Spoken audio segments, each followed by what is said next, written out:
Welcome back to Malden's Revolution. I'm Mark Linehan. 250 years ago today, on June 17th, 1775, one of the bloodiest battles of the American Revolution was fought only 2 months into the war and 1 mile from Malden. This is the Battle of Bunker Hill.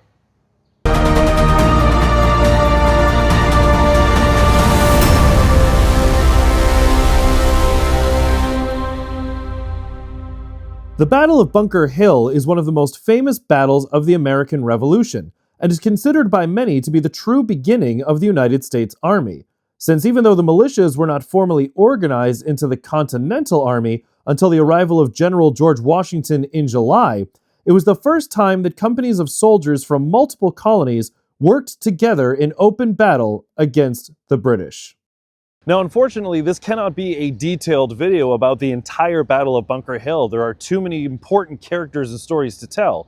And there are other places and other storytellers who can tell you about Salem Poor, Major Pitcairn, William Prescott, Joseph Warren, and all the rest. But to tell the story of Malden's involvement, we still must start at the beginning. On June 16th, 1775, after learning of plans by the British to seize the heights both north and south of Boston, a force of about 1,200 colonial soldiers under the command of Colonel William Prescott crossed the Charlestown Neck under cover of darkness, seized Bunker Hill, and then began constructing defenses on the smaller hill closer to Boston, Breed's Hill.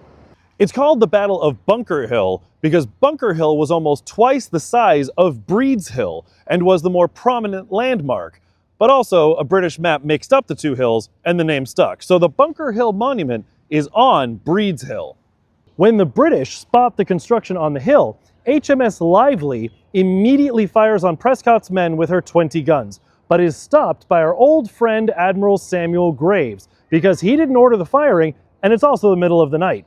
But when General Gage learns of fortifications on Breed's Hill, he countermands Admiral Graves and immediately instructs all 128 guns in the harbor area along with batteries the British placed here in Boston on Copp's Hill, home of the second oldest burying ground in Boston, to open fire. According to Corey's History of Malden, the bombardment was so intense that Mrs. Hannah Green of Malden, who lived in the north end of Malden near what is now the border between Melrose and Saugus, heard the sounds of the cannon from over 6 miles away, went into convulsions, and died. The British quickly realized that their ship-mounted guns can't elevate high enough to hit their targets on Breed's Hill, and they prepare to send 2,400 soldiers across this water to kick the colonists off of Charlestown Peninsula. Now, Naylor Hatch's company is here at Beecham's Point in what is today Everett, very close to the border with Chelsea, and Benjamin Blaney's company is just slightly west to better respond to threats against the Penny Ferry in the event that British troops or ships decide to head up the Mystic River. And believe it or not, that's not a radical notion. In fact, British General Henry Clinton had proposed such a plan to General Gage the night before, to send troops up the Mystic and land them in the rear, thereby trapping all the Massachusetts troops on Charlestown Peninsula. But this had been voted down by Generals Howe and Burgoyne as it violated British military doctrine not to deploy forces between two armies, such as those in Cambridge and Charlestown. So if General Clinton had led the assault on Charlestown, Malden's militia would have been the first soldiers to engage the enemy. But since General Howe's plan of a frontal assault was adopted, Malden was completely bypassed. As British troops cross the water, reinforcements are dispatched from Cambridge, including Colonel Thomas Gardner and the rest of his regiment, but not including Malden. You'll remember from our May 15th episode, Malden's 2 companies have been given strict orders to remain in Malden. Protecting the Mystic is too important. So as the rest of Gardner's regiment leaves Cambridge, the town of Malden holds position and watches as the British begin landing at Moulton's Point in Charlestown, directly across the Mystic River from Malden and Chelsea. Gardner's regiment is ordered to the opening of Lechmere Point in what is today East Cambridge. As the British land their troops, the construction of defenses continues. But while Prescott manages to construct a small fortification called a redoubt and extensive trenches, he realizes that he doesn't have enough men or material to protect both his flanks. So he focuses on protecting his left flank, where there's already parts of a stone wall and rail fence. The colonial right flank is actually where the entirety of the settlement of Charlestown was, along the coast facing Boston. And the left flank along the rail fence is in full view of the Malden militia. When General Howe begins landing his troops, he reports intense sniper fire coming from the town of Charlestown, which at this time is almost entirely on the southern edge of the peninsula. So he requests that British artillery use heated shot to drive out the snipers. Howitzers on Copp's Hill are loaded with incendiary munitions, and the British destroy the entire town of Charlestown. There are no structures in Charlestown older than June 17, 1775. According to Richard Frothingham Jr., the winds that day blew the smoke and heat from the fires of Charlestown away from the battlefield, which meant that the winds were blowing in a southerly direction. So anyone in Boston would not have been able to see much of the battle after the fires began. But Malden's view was never diminished, which may explain why the Provincial Congress's official account after the battle was written by an eyewitness watching with the Malden militia and not a Bostonian. So with the hellish backdrop of the inferno behind the battlefield, the town of Malden watches as British troops advance towards Breed's Hill and Bunker Hill. Now Breed's Hill, that's where the monument is, the obelisk right there, that's Breed's Hill. Bunker Hill is where that church is right behind me. So from this position on this side of the Mystic, we can see Breed's Hill and Bunker Hill in clear view. This part of the seaport, the docks right next to me, this is all landfill right here. So that monument has a rail fence extending down to the water, and we are in full view of that rail fence. Now, General Howe leads his men against the colonial left flank, the rail fence and makeshift stone wall extending from Breed's Hill into the Mystic. The colonial forces were disorganized and the scene was pure chaos. So there are many conflicting accounts. But the famous phrase, "Don't fire till you see the whites of their eyes," is credited here to Colonel William Prescott and also our old friends, General Israel Putnam and Colonel Stark of New Hampshire. Colonel Stark being in command here at the rail fence. But Israel Putnam is credited with riding along the lines specifying that no one fire until the enemy came within 8 rods. A rod is an Old English unit of measurement equivalent to 16.5 feet, or 5.5 yards. Many Puritan land grants in Charlestown and Malden records are described in terms of rods. So General Putnam has ordered that no one fire until the British are within 44 yards. Now my camera is not as good as your eyes, but here's me standing 44 yards away. This is how close the British were when we started shooting. And that's today's very old Old World word. General Howe and his men are suffering huge losses at the rail fence. But what the British don't know is that we are running precariously low on gunpowder. In the chaos of the battle and the building inferno, this is when Colonel Thomas Gardner takes the initiative.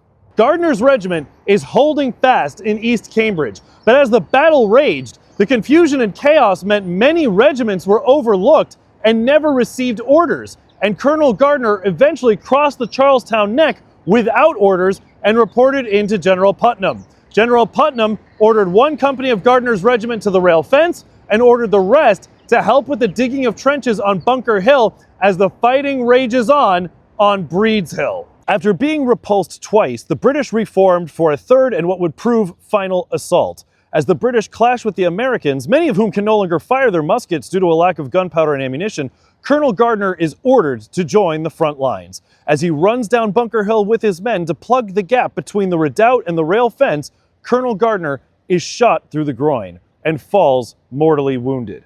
Major Michael Jackson of Newton, Massachusetts immediately assumes command and leads the charge down the hill and towards the redoubt and is able to cover the retreat of the remaining provincial forces. Major Jackson, like many Massachusetts soldiers, had served with the British in previous wars and knew many of the British officers stationed in Boston.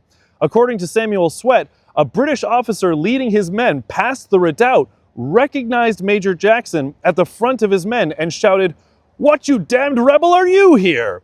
Both men leveled their pistols and fired simultaneously. Jackson was hit in the side, but the ball hit his sword belt first. The shot was deflected, and Jackson survived. The British officer did not.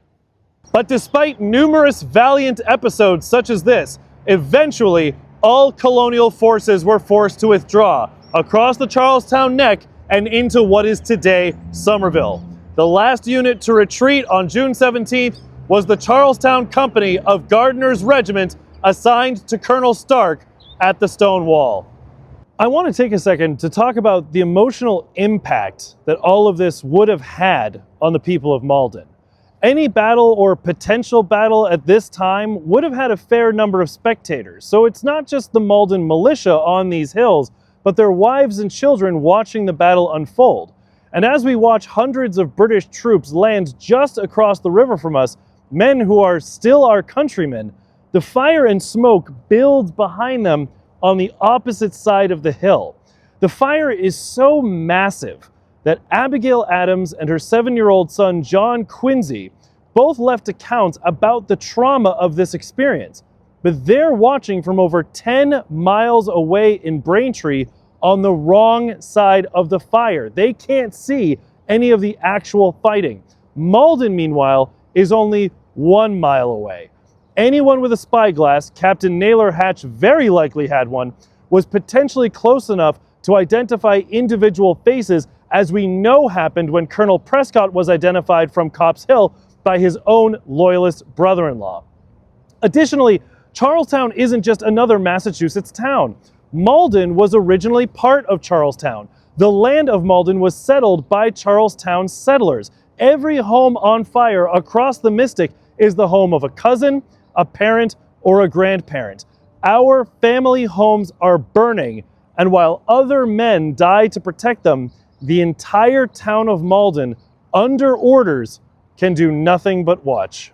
The battle over, colonial forces reinforced the heights in what is now Sullivan Square, just off of Charlestown Neck, to keep the British Army from leaving the peninsula. But the British Army is in no condition to mount a counterattack. Of the 2,400 British soldiers who crossed this water, over 1,000 of them have been shot. The British Army suffered over 45% casualties at the Battle of Bunker Hill, including a disproportionately high number of officers among the killed and wounded. Now, American casualties were much lower, only around 6 to 7%, but the Battle of Bunker Hill still accounted for more than half of all the colonial forces killed or wounded in the year 1775. Colonel Gardner eventually succumbed to his wounds at the home of his father-in-law, Samuel Sparhawk, and died on July 3rd, 1775, the same day that George Washington formally took command of the Continental Army. Because Dr. Joseph Warren hadn't officially received his commission as a Major General in the Massachusetts Army and was fighting on Bunker Hill as a rank-and-file soldier, Thomas Gardner is considered the highest-ranking American fatality of the battle. Today, there are virtually no public monuments to Thomas Gardner remaining, except for this one here, located in the parking lot of the Star Market on Western Avenue in Allston, Massachusetts. After Colonel Gardner fell, command fell to Lieutenant Colonel William Bond, and after Bond's death in 1776, to Major Michael Jackson. Both these names appear frequently in the future service records of Maldonians who continued to serve in the Continental Army, but the regiment was still often simply referred to as Gardner's Regiment.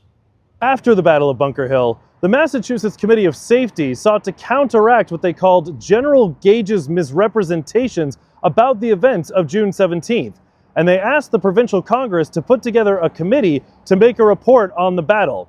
The initial draft of the report was written by the 24-year-old pastor of the church in Malden, the Reverend Peter Thatcher, who watched the battle from Captain Blaney's position near the Penny Ferry, and who next year will write Malden's famous instructions to the Provincial Congress declaring Malden's desire for independence. Throughout the rest of the war, Maldonians speak of the Battle of Bunker Hill in language that we would today classify as survivor's guilt, a sense of shame that we didn't do enough. But those feelings had to be quickly set aside, because Malden is now the front line of the American Revolution. The Mystic River is enemy territory, and the burning of Charlestown has created hundreds of refugees, many of whom seek shelter and assistance from their relatives and neighbors here in Malden. With a commanding officer killed, civilians to care for, counterattacks to prepare for, and an enemy to observe, the men and women of Malden are going to be on high alert for the foreseeable future. But what the people of Malden don't know, as the sun goes down on June 17, 1775, is that help is on the way. One of Massachusetts' delegates to the Continental Congress, a brilliant lawyer named John Adams, has been pushing for the creation of a Continental Army. And after Congress approved the measure, John Adams makes one of the most important decisions of the war, nominating a Virginian named George Washington to be its commander-in-chief. Congress confirmed him to the post just 2 days before the Battle of Bunker Hill.